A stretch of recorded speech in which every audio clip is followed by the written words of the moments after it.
ওর Malaysia পাঠাইলাম। পাঠানোর পরে কাজ করতে করতে পুলিশ ধরে নিয়ে গেল।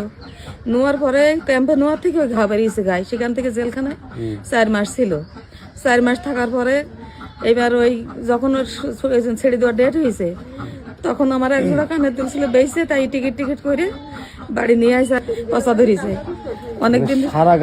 সারা গা একদম মনে করো ওর কোনো জায়গা জিভ সেদ্ধ হয়ে গেছে, জিবির অবস্থা খারাপ। আজকে আর কিছু দিতেই পারছে না, কদিন তো কোনো রকম জিবি দেওয়া গেছে। পাটতলা হাত, এই নাকটা বাকি ছিল, নাকি কপালটা একটু বাকি, এনে কান পয়সা পড়ে গেছে এখান থেকে। ওনার মনে করেন যে অবস্থা এতই খারাপ যে ঢাকা পর্যন্ত যাবে, যে চিকিৎসা ডাক্তার দেখাবে সেই কোনো টাকা পয়সায় নেই। তো আপনারা এই ভিডিওটা যেখান থেকে দেখছেন, একটু আমাদের এই ভাইকে ইনি যেন সুস্থ হয়ে থাকতে পারে বা চিকিৎসা নিতে পারে, তার জন্য আপনারা ভিডিওটা যেখান থেকে দেখছেন একটু ভিডিওটা শেয়ার করবেন।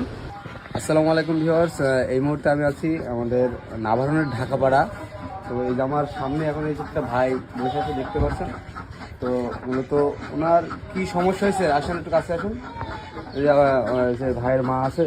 আন্টি, ওনার কি সমস্যা হয়েছে একটু বলেন তো। ওর মালয়েশিয়া পাঠাইলাম। পাঠানোর পরে কাজ করতে করতে পুলিশ ধরে নিয়ে গেল। নেওয়ার পরে ক্যাম্পে নেওয়ার থেকে ওই ঘা বেরিয়েছে গায়ে, সেখান থেকে জেলখানায় 4 মাস ছিল। 4 মাস থাকার পরে এবার ওই যখন ওর ছেড়ে দেওয়ার ডেট হয়েছে, তখন আমার এক জোড়া কানের দুল ছিল বেঁচে, তাই টিকিট করে বাড়ি নিয়ে আসে। আর বাড়ি আনার পরে এই যে ডাক্তার যশোরে যে 5,000, 1,000, 2,000 দেশে, সেই টাকা দিয়ে আমি যশোর দেখাইছি। দেখানোর পরে এখন ডাক্তার বলছে আমরা পারবো না, ওর ঢাকা পিজি হাসপাতালে নিতে হবে, ঢাকায় নিতে হবে, আমাদের দ্বারা সম্ভব না। পচা ধরিছে অনেকদিন, সারা গা একদম মনে করো ওর কোনো জায়গা জিভ সেদ্ধ হয়ে গেছে, জিবির অবস্থা খারাপ। আজকে আর কিছু দিতেই পারছে না, কদিন তো কোনো রকম জিবি দেওয়া গেছে। পাটতলা হাত, এই নাকটা বাকি ছিল, নাকি কপালটা একটু বাকি, এনে কান পয়সা পড়ে গেছে এখান থেকে, জেলখানায় এখান থেকে পয়সা পড়ে গেছে। এনারা এই পর্যন্ত যশোরে অনেক জায়গায় দেখাইছে, যে রিপোর্টগুলো সব দেখতে পাচ্ছেন আপনারা। তো যশোর থেকে বলেছে যে যশোরে এখন কিছু করতে পারবে না, এখন এনাকে ঢাকায় অপারেশনের জন্য পাঠাতে বলছে। তার ফ্যামিলির আর্থিক অবস্থা এতটাই খারাপ যে তারা অলরেডি কত টাকা খরচ করেছেন।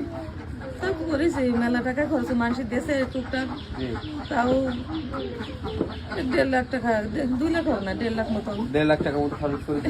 তো এখন ওনার মনে করেন যে অবস্থা এতই খারাপ যে ঢাকা পর্যন্ত যাবে, যে চিকিৎসা ডাক্তার দেখাবে সেই কোনো টাকা পয়সায় নেই।